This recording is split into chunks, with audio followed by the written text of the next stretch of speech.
In the vast, unforgiving expanse of the Atlantic, some stories are not written in ink, but in absence. They are tales of ships that sailed over the horizon and simply never returned.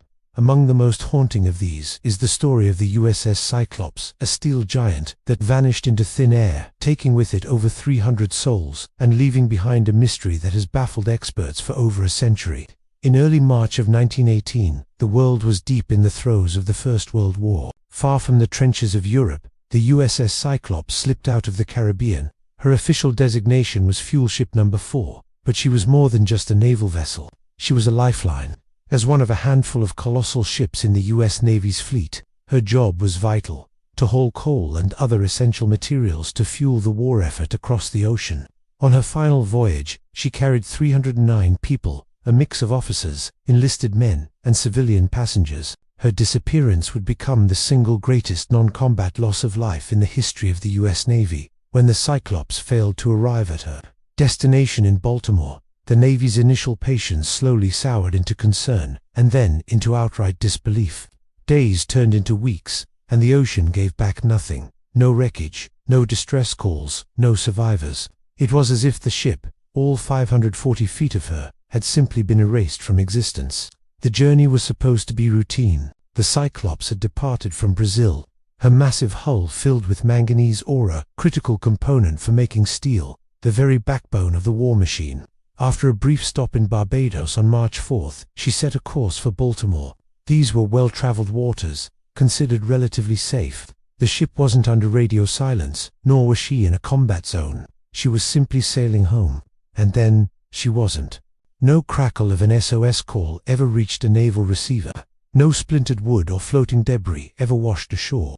No telltale oil slick marked a final resting place on the waves. The silence itself became the first clue in a mystery that has outlasted every theory ever proposed to solve it. At the time, the world was grimly accustomed to disasters at sea. German U-boats were the predators of the Atlantic, and merchant ships vanished with terrifying regularity. But even a U-boat attack left a fingerprint. There would be debris, survivors clinging to life rafts, intercepted signals, or, after the war, German captains claiming a victory. In the case of the Cyclops, there was nothing. Post-war reviews of German naval records were meticulous, and they contained no mention of an attack on a ship matching her description.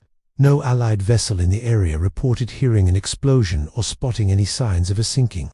It was as if the Cyclops had sailed off the edge of the map. This wasn't the ship's first brush with trouble. Commissioned in 1910, the Cyclops was known as a workhorse, but a temperamental one. Her immense length made her one of the longest ships of her kind, and some naval officers privately worried that her design sacrificed structural integrity for sheer cargo capacity. Unlike her sister ships, which had 3 engines, the Cyclops had only 2, giving her a modest top speed. Still, she was a veteran of the seas, having crossed the Atlantic many times before. Nothing in her final orders hinted at the danger that lay ahead. Commanding the vessel was Captain George Worley. Official records describe him as an experienced and capable officer, but whispers among those who served under him painted a different picture. He was a German-born, naturalized American citizen, a detail that would later fuel dark suspicions of betrayal, though no evidence ever supported these claims. Worley was known for his strict, sometimes abrasive, leadership style, but discipline aboard the Cyclops was reportedly solid. The crew, a mix of reservists and civilian specialists, were aware of the risks of wartime sailing, but disaster was the furthest thing from their minds. Letters they wrote home just before departure spoke more of boredom than of fear. The Cyclops was due in Baltimore by March 13th. When she failed to appear, the Navy initially assumed a simple delay. Engines failed, storms blew ships off course. It happened. But as more days ticked by with no word, concern escalated into a full-blown alarm. The Navy launched a massive inquiry, contacting ports all along her expected route, scanning the logs of every passing vessel, and listening for any rumor, any whisper of her fate. But there was nothing. A search was organized, but the Atlantic is a vast and empty place, and without a last known position beyond Barbados, it was like looking for a needle in a continent-sized haystack. Patrol planes flew search patterns, and ships swept the ocean corridors, but the sea offered only its cold, vast indifference. The complete lack of wreckage was what truly baffled investigators. Even in the most violent storms, sinking ships almost always leave something behind: lifeboats, floating cargo, wooden planks. The dense manganese or would have sunk quickly, dragging the hull down with it, but the rest of the ship should have left some trace. Naval authorities quietly considered the horrifying possibility of a catastrophic structural failure, a sudden violent event that ripped the ship apart and sent her to the bottom in seconds, leaving no time for a distress call or for anyone to escape. But without a single piece of evidence, this was pure speculation. As the weeks dragged on, the families of the 309 missing people grew desperate for answers. Newspapers, sensing a major story, filled their columns with conjecture. Some theories were sober and based on what little was known. Others were wild and sensational. In a world hungry for an explanation, imagination rushed in to fill the void left by facts. The sea had always claimed ships, but rarely had it done so with such complete and utter finality. The idea that over 300 people could vanish without a single sound unsettled even the most seasoned sailors. It was a direct challenge to the modern belief in technology, control, and humanity's ability to tame the elements. Internally, the Navy was grappling with its own profound uncertainty. To declare the ship officially lost was to admit total ignorance of her fate, but to let the hope linger indefinitely offered no comfort, no closure to the hundreds of families left behind. Finally, in April, the USS Cyclops was officially declared lost at sea. The announcement was stark and heartbreaking, offering condolences without conclusions. It marked the end of any hope for rescue, but it was just the beginning of the questions. What made the disappearance of the Cyclops resonate so deeply, beyond the immediate tragedy, was the sheer improbability of it all. This wasn't some ancient vessel sailing into uncharted waters. This was a modern U.S. Navy ship, under the command of an experienced officer, on a well-known shipping route. The absence of an SOS signal implied an event of shocking suddenness. The absence of debris implied an event of terrifying completeness. Together, they painted a picture of a cataclysm both swift and overwhelming. In the century that followed, the story of the USS Cyclops would be pulled into the orbit of larger, more sensational narratives. It became a cornerstone of the Bermuda Triangle legend, with theories ranging from rogue waves and structural flaws to paranormal events and even alien abduction.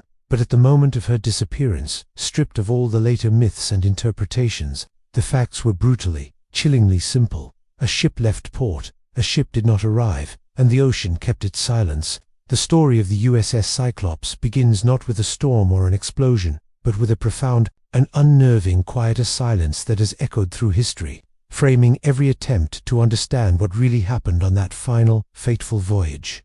With the shock of the USS Cyclops' disappearance slowly hardening into a grim reality, the search for answers turned inward. Away from enemy submarines and sea monsters, investigators began to look at the ship herself.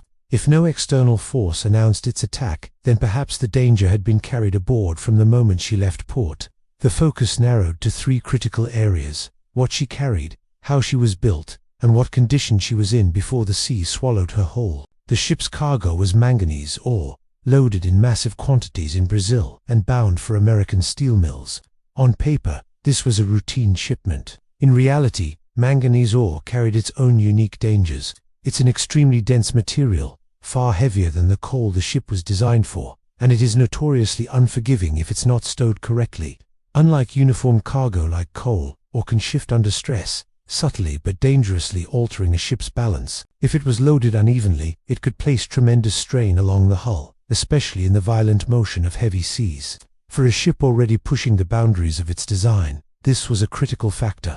Reports that surfaced later suggested the Cyclops may have been overloaded. Official records listed her cargo as being near maximum capacity, but persistent rumors, though never proven, claimed she had exceeded her safe limits.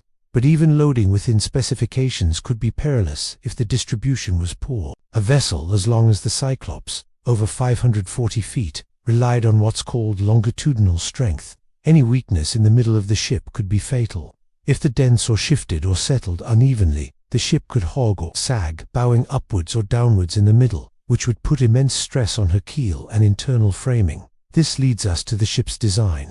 Even years before her final voyage, some critics had voiced concerns. The Cyclops belonged to a class of ships known as colliers, which were built to be long and relatively narrow to maximize their cargo space. While she was impressively long, her width and internal reinforcement were not proportionally increased. Some naval engineers quietly questioned whether this class of ship had enough structural rigidity to handle heavy seas, particularly when carrying dense, or instead of the lighter, bulkier coal they were built for. Of course, during wartime, these concerns rarely became part of a public debate, but they lingered within technical and engineering circles. Compounding this potential design flaw was her propulsion system. The Cyclops operated with only 2 engines, whereas some similar vessels used 3. This design choice reduced redundancy. If one engine failed, the ship's ability to maneuver or even maintain her heading in rough weather would be sharply diminished. Maneuverability isn't just about avoiding storms, it's about surviving them. A ship that can turn to face oncoming waves can be rolled over or stressed beyond its breaking point by the relentless hammering of the sea. And what about her condition? The maintenance records paint a mixed picture. The Cyclops had experienced mechanical issues on previous voyages, including engine trouble that required unscheduled stops for repairs. She wasn't considered unsafe, but she was far from pristine. The urgency of the war meant that ships often sailed when they were ready enough, not when they were perfect. Delays in shipyard overhauls were common, and spare parts were often scarce. If structural fatigue or weak spots in the metal existed, they might not have been fully addressed. Even Captain Worley himself had reportedly expressed concerns during earlier operations. He noted strange vibrations and structural noises when the ship was heavily loaded. Now, such sounds aren't uncommon in large steel ships, but they can also be a warning sign, indicating that the hull is flexing beyond its ideal limits. Over time, repeated stress from flexing can weaken rivets, frames, and steel plates. A hull doesn't need to shatter dramatically to fail.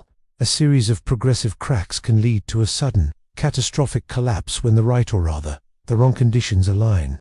The manganese ore itself could have magnified these stresses. Unlike coal, which might absorb some movement and settle gradually, or can behave more like a liquid when it's disturbed. In heavy seas, it could surge against the internal walls, the bulkheads, with immense battering force. If any of those internal compartments were already compromised, even slightly, the shifting mass of the ore could easily overwhelm them.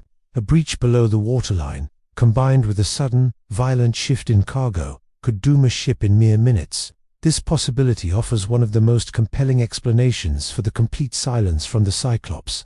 A major structural failure in the middle of the ship could have caused her to break apart or flood so rapidly that sending a radio message was impossible. The Marconi wireless sets of that era required both power and time to operate. If the engines failed or the ship's generator was compromised in the initial moments of the disaster, no signal could ever be sent. Even a highly trained crew would be helpless if the ship lost stability and plunged into the ocean that quickly. Of course, critics of this theory point to the complete absence of debris. Surely a ship breaking apart would leave something behind to be found. But proponents have a counter-argument. The sheer weight of the cargo could have dragged the entire structure down with incredible speed. If the ship foundered bow first, or broke in the middle, the stern might have followed before any lighter materials had a chance to separate and float to the surface. The Atlantic is deep and its currents are unpredictable. It doesn't always deliver evidence to the shore. Perhaps the most haunting piece of evidence comes from the Cyclops' sister ships. 2 of them, the USS Proteus and the USS Nereus, would later vanish during World War II under eerily similar circumstances. They were also carrying heavy cargo, and they also disappeared without a trace, leaving no wreckage and sending no distress calls. Though these losses happened decades apart, they revived scrutiny of the entire ship class's design. When 3 ships of similar construction disappear in the same mysterious way, coincidence starts to feel like a less and less satisfying explanation. Naval inquiries after the Cyclops' loss stopped short of officially condemning the design. Without the wreckage, any conclusions remained speculative. Still, internal correspondence from the time shows a deep sense of unease. Engineers privately acknowledged that the combination of extreme length, heavy cargo, and potential overloading represented a risk that wasn't fully understood when these ships were built. The science of metal fatigue and stress distribution in large vessels was still evolving. Then there were the human factors. Cargo loading was overseen by civilian stevedores and naval officers, all working under intense time pressure in foreign ports. Precision was the ideal, but speed was often the priority. If ballast tanks were mismanaged, or if the cargo wasn't trimmed evenly, the ship's stability margins could shrink without anyone noticing. A ship could leave port appearing perfectly normal, only to reveal its fatal vulnerability when it met the full force of the ocean. None of this proves, definitively, that the Cyclops sank due to structural failure, but it completely reframes the mystery. Instead of an external attack or a supernatural event, the cause could have been an accumulation of ordinary, mundane risks: a heavy cargo, an ambitious design, deferred maintenance, and the unforgiving arithmetic of physics. From this perspective, the ship didn't need an external enemy. It carried the seeds of its own destruction from the very beginning. Yet, a deep uncertainty remains. Ships with flaws sailed all the time. Many crossed worse seas and survived. For the Cyclops to vanish so completely, so silently, suggests something more was at play, a final trigger that turned a hidden vulnerability into an instant catastrophe. To find that trigger, investigators and historians next turned their attention to the environment through which she sailed, trying to reconstruct her final route and the weather conditions she may have encountered after leaving Barbados. When the USS Cyclops steamed out of Barbados on March 4, 1918, it was supposed to be a routine voyage. Bound for Baltimore, her path was a well-traveled sea lane, a familiar corridor cutting northwest through the Atlantic. But somewhere along this charted route, the massive ship and her 306 crew and passengers vanished forever. Today, we're going to reconstruct that final journey, peeling back layers of legend to understand what could have happened in those cold March waters. The route from Barbados to Baltimore skirted the eastern seaboard after passing the Bahamas. It was a path known to every navigator, but familiarity doesn't guarantee safety, especially in the Atlantic. Even in March, the ocean could unleash its winter fury. Looking back at weather records from 1918, we see a picture of unsettled, but not extreme, conditions. There were reports of strong winds and heavy seas, particularly north of the Caribbean. While no major hurricane was documented along the Cyclops' expected track, that doesn't mean the seas were calm. In an era without satellites, localized storms could brew and dissipate without leaving a clear trace in the history books. The real question isn't whether there was a named storm, but whether the Cyclops encountered waves severe enough to exploit her specific weaknesses. As a long vessel, she was incredibly susceptible to wave-induced stress. Imagine a massive wave lifting the ship's bow and stern at the same time, leaving her midsection sagging over a trough of water. The structural load would be immense. In rough, confused seas, this could happen over and over, each cycle weakening the ship's hull like bending a piece of metal back and forth until it snaps. Once she left Barbados, there was no turning back easily. The open ocean offered few places to shelter. Deviating from the established shipping lanes was risky, especially during wartime. Captain Worley would have been making decisions based on his barometer, the wind, and what he could see, tools that were often enough, but far from foolproof. So, did anyone see her? There were a few tantalizing but unconfirmed reports. Some ships claimed to have seen a large collier, just like the Cyclops, heading north around the time she was expected to be in the area. But crucially, no one reported seeing her in distress. No distress signals were ever picked up. In a busy shipping lane, the Cyclops simply sailed into oblivion, leaving no impression strong enough to be clearly remembered. One of the most debated clues is a message Captain Worley sent before leaving Barbados, in which he reportedly said the ship was overloaded. Was this a routine statement, simply meaning she was carrying a full cargo? Or was it a quiet admission of danger, a warning that their margin for error was raised? We'll never know for sure, but no follow-up message ever indicated that the situation was getting worse, or that they were having mechanical trouble. Decades later, the legend of the Bermuda Triangle would retroactively claim the Cyclops as one of its most famous victims, but at the time, no such mystique existed. Bermuda was actually north of the ship's most likely route, and there's no evidence she passed near it. The idea of paranormal forces or strange navigational anomalies came much, much later, filling a void left by the lack of hard evidence. But the oceanography of the region itself is genuinely complex and dangerous. You have powerful currents, like the Antilles Current feeding into the Gulf Stream, which can interact with weather systems to create unpredictable and treacherous seas. Swells from distant storms can collide with local winds, creating steep, chaotic waves that can appear out of nowhere. For a heavily laden ship, possibly already weakened, these conditions could be catastrophic, even without a full-blown hurricane. Timing is also a critical factor. If the Cyclops ran into trouble at night, the darkness would have made everything worse. Visibility would be near zero. It would take the crew longer to respond. Trying to launch lifeboats in heavy seas is perilous even in broad daylight.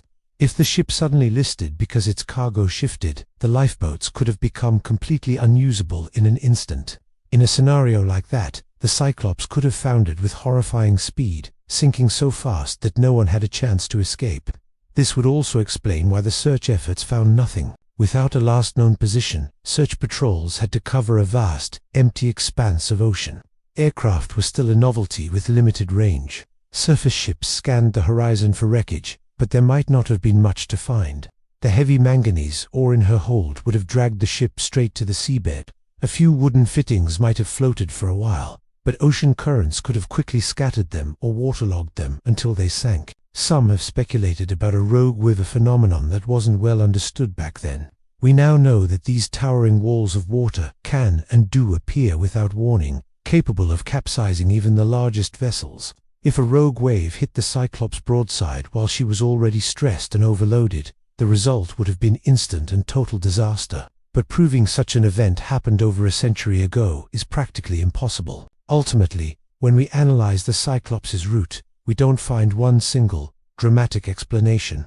Instead, we see a deadly convergence of ordinary maritime hazards. A heavy ship, quite possibly overloaded, sailing through seasonally rough waters with limited weather forecasting and no margin for error. Any one of these factors might have been survivable on its own, but together they created a chain of risk where every link was critical. The fact that no one saw her after a certain point strongly suggests a sudden, catastrophic event. In 1918, ships didn't just fade away. They were logged, they were noticed, they were remembered. For the Cyclops to vanish from the collective memory of the sea lanes so completely implies her end came swiftly, before she could send a distress call or draw any attention to her plight. And yet, after all this reconstruction, the ship's final path remains a blank space on the map, a mystery defined more by what we don't know than what we do. We have charts showing where she should have been, but not where she was. We have weather reports that suggest possibilities, but not certainties. It was into this void of information that speculation began to flourish, trying to fill the silence. Some theories turned away from storms and structural failure, and looked toward more deliberate, human actions. As the shadow of World War I lengthened across the Atlantic, some began to wonder if the enemy was not the sea itself, but something far more sinister. The year is 1918. The world is at war, and the Atlantic Ocean is a graveyard of ships. But one disappearance stands out, not for the violence of its end, but for the profound, echoing silence that followed. The USS Cyclops, a colossal naval vessel, longer than a football field, vanished without a trace, taking over 300 souls with her. No distress call, no wreckage, no survivors. How could a ship so massive simply cease to exist? When technical explanations couldn't provide answers, wartime suspicion rushed in to fill the void. The most obvious culprit, German U-boats. Submarine warfare was at its peak, and merchant ships were being sent to the bottom of the sea daily. It seemed logical that the Cyclops had met the same fate, but this theory had a huge problem. Submarine attacks are loud, messy affairs. There are explosions, debris fields, oil slicks, and often, survivors clinging to life rafts. In the case of the Cyclops, there was nothing. After the war, when German naval records were examined, the mystery only deepened.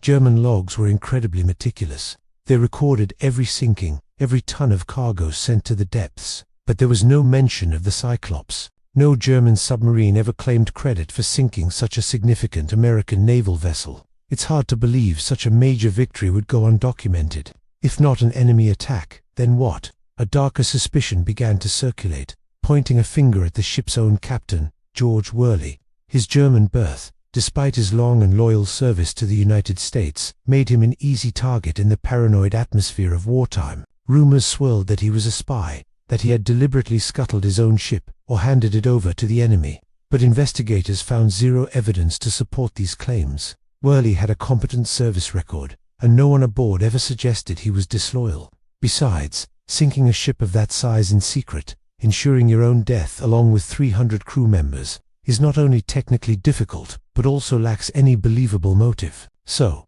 let's turn to a more grounded possibility: human error. A ship at sea is at the mercy of its commander's decisions. A misjudged course, an underestimation of a storm's power, or pushing the ship too hard in bad weather could all lead to disaster. In wartime, schedules were tight. Captain Worley was under pressure to deliver his cargo of manganese, or a critical material for steel production. Did he push his luck against a storm? If the ship's ballast tanks weren't adjusted correctly to compensate for this immense weight, her stability could have been compromised. She might have felt sluggish but manageable, right up until the moment a large wave hit her at the wrong angle, and she simply rolled over, too heavy to recover. Such an event would be sudden, catastrophic, and silent. Another theory, one whispered among mariners for years, points to a more insidious culprit, the ship itself. In the early 20th century, the science of metal fatigue was still in its infancy. Steel ships were relatively new technology. It's possible that a hidden crack, formed by the repeated stress of ocean voyages, suddenly propagated across a critical part of the hull. In the cold waters of the Atlantic, the steel would have been more brittle. The ship could have literally broken apart, flooding so rapidly that there was no time for a distress call, no time for anyone to escape. Some have suggested an internal explosion, maybe from coal dust or a boiler failure. But the Cyclops was carrying ore, and a boiler explosion, while dangerous, is usually a localized event. It damages a ship, it doesn't make it vanish. Again, the complete lack of debris or survivors argues against this. As the years turned into decades with no answers, the story of the Cyclops began to attract more fantastical explanations. When the legend of the Bermuda Triangle took hold in popular culture, the Cyclops was retroactively made one of its most famous victims. People talked of mysterious forces, magnetic anomalies, or even rifts in space-time. But these theories tell us more about our own discomfort with the unknown than they do about what really happened. They provide a neat, supernatural narrative where the cold, hard facts fail to deliver one. What all these theories have to grapple with are the three unshakable facts of the case: no distress call, no wreckage, and no survivors. Any plausible explanation has to account for all three. An enemy attack or an internal explosion struggles with the lack of debris. A simple storm doesn't explain the lack of a warning call. The theory that comes closest to fitting all the facts is a sudden, catastrophic structural failure, likely worsened by a powerful storm. A rogue wave hitting an already compromised hull could have broken the ship's back in an instant. She would have gone down in minutes, taking everything and everyone with her. This would explain the silence, the lack of wreckage, and the total loss of life. The US Navy eventually concluded the loss was likely due to the ship foundering in heavy seas or some kind of structural failure. It was a careful, almost evasive conclusion. An official answer meant to close a file, not solve a mystery. The loss of the Cyclops was unsettling, not just because of the mystery, but because of what it implied. It suggested that certainty at sea was an illusion. The Atlantic didn't need submarines or sea monsters to be deadly. Its own indifference was enough. Over time, the Cyclops became a crucial case study. Naval architects and engineers began to better understand the accumulated risks of ship design, operational pressures, and environmental factors. No single thing doomed the Cyclops. It was likely a fatal convergence of factors: a top-heavy design, a dense cargo, potential structural weaknesses, and the brutal force of the North Atlantic. The real story, if we could ever find it on the ocean floor, is probably less dramatic than a torpedo strike or an act of betrayal. It's the story of invisible stresses building up, minute by minute, until a critical threshold was crossed. And yet, our human desire for a simple cause, a single moment of blame, persists. We want to point to the U-boat, the rogue wave, the traitorous captain. But the ocean doesn't follow a script. It operates on physics and chance. The competing theories are our attempt to impose order on that chaos. But in the end, all we are left with is the weight of the unanswered questions, and the chilling story of a ship that sailed over the horizon and never came back. The absence of the Cyclops became its own form of evidence, hardening its story into one of the most enduring and haunting enigmas in all of maritime history. What really happened to the USS Cyclops? Over a century ago, this massive US Navy ship, larger than a football field, vanished without a trace somewhere between Barbados and Baltimore. On board were 306 souls, crew and passengers who disappeared along with the vessel. No distress call, no wreckage, no bodies, just silence. This isn't just a story about a lost ship. It's a detective case where the only clues are the things that are missing. So, what do you do when the main evidence is a void? You start by eliminating the impossible. For decades, historians and naval experts have been piecing together this puzzle, working backward from that profound silence. Let's look at the theories they've had to throw out. First, sabotage. It's a tempting idea, especially since this happened during World War I. Whispers of a German sympathizer on board, maybe even the ship's own captain, circulated for years. But a sabotage plot that leaves zero evidence, no witnesses among over 300 people, no confession, no leaked intelligence, nothing. It would require a perfect, almost supernatural conspiracy. As wartime paranoia faded, so did the credibility of this theory. There was simply no proof. What about a direct attack by the enemy? A German U-boat sinking the Cyclops seems plausible, but German naval records are famously meticulous. They documented everything, and their archives have no mention of an encounter with the Cyclops.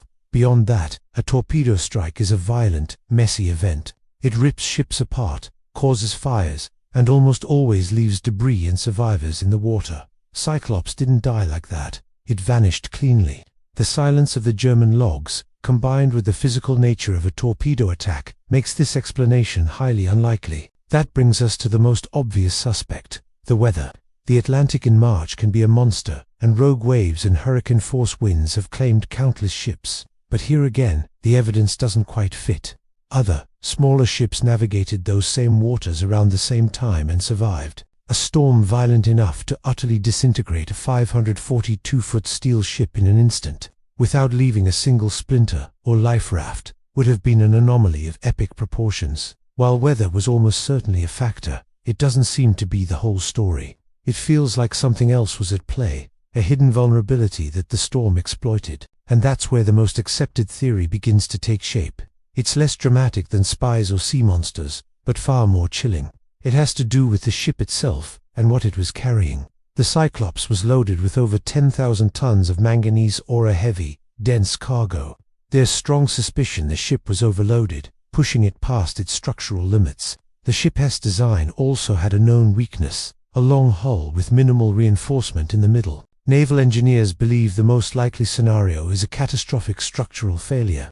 Imagine this: the ship is riding through heavy seas, flexing and groaning under the immense weight of its cargo. Suddenly, without warning, the hull gives way. The ship could have effectively snapped in half, folding in on itself like a closing book. The immense weight of the manganese ore would have pulled both sections under the waves in mere moments. In that scenario, there's no time for an SOS. The electrical systems would fail instantly. Crew members would be thrown into chaos, trapped inside as water rushed in. Lifeboats would be useless on a vessel breaking apart and sinking that fast. This explanation fits the missing evidence perfectly. A ship that sinks whole and fast, dragged down by its heavy cargo, doesn't scatter debris across the ocean surface. It plummets to the seabed, taking everything and everyone with it. The sea would simply close over the spot where the Cyclops once was, leaving nothing behind but ripples. This theory gained even more weight years later. Two of the Cyclops' sister ships, the Proteus and the Nereus, also vanished without a trace in the Atlantic during World War II, carrying similar heavy ore cargo. 3 ships, same design, same fate. That's not a coincidence, it's a pattern. It points to a fatal design flaw, a ghost in the machine that was destined to fail under the right or wrong conditions. But even this, the most logical explanation, is still just a theory. Without the wreckage, it can't be proven. The final resting place of the Cyclops remains unknown, hidden somewhere in the vast, deep expanse of the Atlantic. Until someone finds it, the file remains open. Today, it's hard to imagine a ship this large just disappearing. We have satellites, GPS, and instant global communication. But in 1918, the world was different. A ship's radio was a fragile link, not a constant connection. Steel was strong, but not invincible. The ocean was, and still is, a vast and untamed wilderness. The Cyclops slipped through the cracks of a technology that was still in its infancy. The US Navy officially accepted the loss as an operational casualty of war and moved on. Lessons were learned, quietly. Ship designs were improved with better structural support. Cargo loading regulations became stricter. Redundancy in communication and safety systems became a priority. The ghost of the Cyclops influenced naval architecture for decades, even if her name wasn't mentioned. And yet, the story itself never settled. It became a legend, a staple of maritime mystery books and documentaries, because it represents a fundamental human fear, the unknown. It's a perfect blank canvas for our imaginations. When you strip away all the myths and speculation, you're left with a stark, human tragedy. 306 people sailed from a port in the sun and were never seen again. We will never know their final thoughts or hear their last words. Their story is defined by that silence. So what sank the USS Cyclops? The most honest answer is probably the least dramatic. There was no single monster or villain. It was likely a chain reaction, a ship pushed to its limits by a heavy load, a design flaw in its structure, and a powerful storm. Somewhere between Barbados and Baltimore, all those factors aligned, and the margin for error vanished. The mystery endures not because it's supernatural, but because it's so disturbingly ordinary. It's a reminder that even our biggest and most advanced creations can fail, and they can do so quietly, without a grand finale. It reminds us that progress doesn't eliminate risk, it just changes it. The sea doesn't owe us an explanation. The story of the Cyclops doesn't end with a satisfying answer. It ends with the humbling realization of how little we can sometimes know, and how thin the line is between a routine voyage and a catastrophe. The ship remains out there, in the darkness, holding her secrets. And we are left, not with the comfort of a solution, but with a deeper understanding of the world's enduring mysteries. Thanks for watching. If you're fascinated by stories like this, make sure to subscribe for more deep dives into the great unanswered questions of history.